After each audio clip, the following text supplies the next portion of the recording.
बर्तानिया के एक होटल में सोई हुई खातून पर जिनसी हमला करने वाला मुलजिम गिरफ्तार। बर्तानिया के एक होटल में सोई हुई खातून पर जिनसी हमला करने वाले मुलजिम को गिरफ्तार कर लिया गया। मील ऑनलाइन के मुताबिक जेमी रश्टन नामी 45 साला मुलजिम पेशे के एतबार से वेटरनरी डॉक्टर है और शादीशुदा है, जिसने बरतानवी शहर एगहम में वाक़ टीम्स होटल एंड स्पा में एक खातून पर जिनसी हमला किया।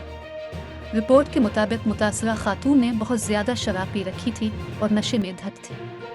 इसकी हालत का फ़ायदा उठाते हुए मुलजिम से अपने साथ अपने होटल रूम में ले गया और हवस का निशाना बना डाला।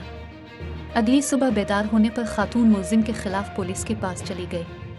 पुलिस ने मुलजिम को गिरफ्तार करके वुड ग्रीन क्राउन कोर्ट में पेश कर दिया है, जहां उसके खिलाफ मुकदमे की कार्रवाई जारी।